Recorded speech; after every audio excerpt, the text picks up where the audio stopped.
श्री सीताराम चंद्राभ्याम नमः। अयोध्या कांड 17वां सर्ग। श्री राम का राजपथ की शोभा देखते और सुहृदों की बातें सुनते हुए पिता के भवन में प्रवेश। इस प्रकार श्रीमान रामचंद्र जी अपने सुहृदों को आनंद प्रदान करते हुए रथ पर बैठे राजमार्ग के बीच से चले जा रहे थे। उन्होंने देखा सारा नगर ध्वजा और पताकाओं से सुशोभित हो रहा है।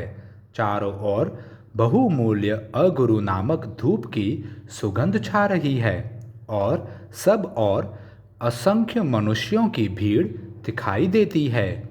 वह राजमार्ग श्वेत बादलों के समान उज्जवल भव्य भवनों से सुशोभित तथा अगुरु की सुगंध से व्याप्त हो रहा था।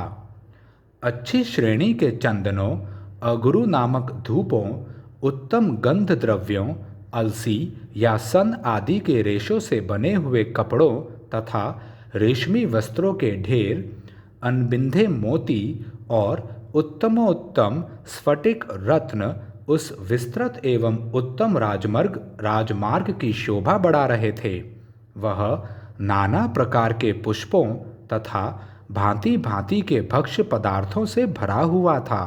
उसके चौराहों की दही, अक्षत, हविष्य, लावा, धूप, अगर, चंदन, नाना प्रकार के पुष्पहार और गंध द्रव्यों से सदा पूजा की जाती थी। स्वर्गलोक में बैठे हुए देवराज इंद्र की भांति रथारूढ़ श्री राम ने उस राजमार्ग को देखा। वे अपने सुहृदों के मुख से कहे गए बहुत से आशीर्वादों को सुनते और यथा योग्य उन सब लोगों का सम्मान करते हुए चले जा रहे थे। उनके हितैषी सुहृद कहते थे, रघुनंदन, तुम्हारे पितामह और प्रपितामह, दादे और परदादे जिस पर चलते आए हैं, आज उसी मार्ग को ग्रहण करके युवराज पद पर अभिषिक्त हो आप हम सब लोगों का निरंतर पालन करें। फिर वे आपस में कहने लगे, भाइयों, श्री राम के पिता तथा समस्त पितामहों द्वारा जिस प्रकार हम लोगों का पालन पोषण हुआ है, श्री राम के राजा होने पर हम उससे भी अधिक सुखी रहेंगे। यदि हम राज्य पर प्रतिष्ठित हुए श्री राम को पिता के घर से निकलते हुए देख लें, यदि राजा राम का दर्शन कर लें, तो अब हमें इहलोक के भोग और परमार्थ स्वरूप मोक्ष लेकर क्या करना है। अमित तेजस्वी श्री राम का यदि राज्य पर अभिषेक हो जाए तो वह हमारे लिए जैसा प्रियतर कार्य होगा, उससे बढ़कर दूसरा कोई परम प्रिय कार्य नहीं होगा। सुहृदों के मुंह से निकलती हुई ये तथा और भी कई तरह की अपनी प्रशंसा से संबंध रखने वाली सुंदर बातें सुनते हुए श्री रामचंद्र जी राजपथ पर बढ़े चले जा रहे थे।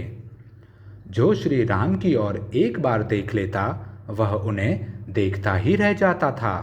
श्री रघुनाथ जी के दूर चले जाने पर भी कोई उन पुरुषोत्तम की ओर से अपना मन या दृष्टि नहीं हटा पाता था। उस समय जो श्री राम को नहीं देखता और जिसे श्री राम नहीं देख लेते थे, वह समस्त लोकों में निंदित समझा जाता था तथा स्वयं उसकी अंतरात्मा भी उसे धिक्कारती थी। धर्मात्मा श्री राम चारों वर्णों के सभी मनुष्यों पर उनकी अवस्था के अनुरूप दया करते थे, इसलिए वे सभी उनके भक्त थे।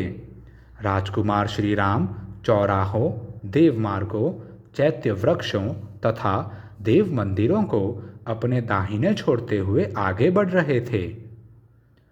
राजा दशरथ का भवन मेघ समूहों के समान शोभा पाने वाला, सुंदर अनेक रूप रंग वाले कैलाश शिखर के समान उज्जवल प्रासाद शिखरों से सुशोभित था। उसमें रत्नों की जाली से विभूषित तथा विमानाकार क्रीड़ागृह भी बने हुए थे, जो अपनी श्वेत आभा से प्रकाशित होते थे। वे अपनी ऊंचाई से आकाश को भी लांघते हुए से प्रतीत होते थे। ऐसे ग्रहों से युक्त वह श्रेष्ठ भवन इस भूतल पर इंद्र सदन के समान शोभा पाता था। उस राजभवन के पास पहुंचकर अपनी शोभा से प्रकाशित होने वाले राजकुमार श्री राम ने पिता के महल में प्रवेश किया। उन्होंने धनुर्धर वीरों द्वारा सुरक्षित महल की 3 ड्योढ़ियों को तो घोड़े जुते हुए रथ से ही पार किया।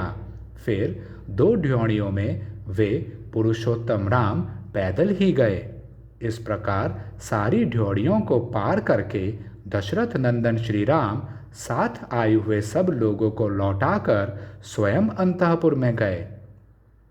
जब राजकुमार श्री राम पिता के पास जाने के लिए अंतःपुर में प्रविष्ट हुए, तब आनंद मग्न हुए सब लोग बाहर खड़े होकर उनके पुनः निकलने की प्रतीक्षा करने लगे, ठीक उसी तरह जैसे सरिताओं का स्वामी समुद्र चंद्रोदय की प्रतीक्षा करता रहता है।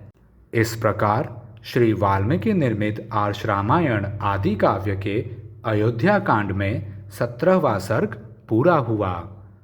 जय श्री राम।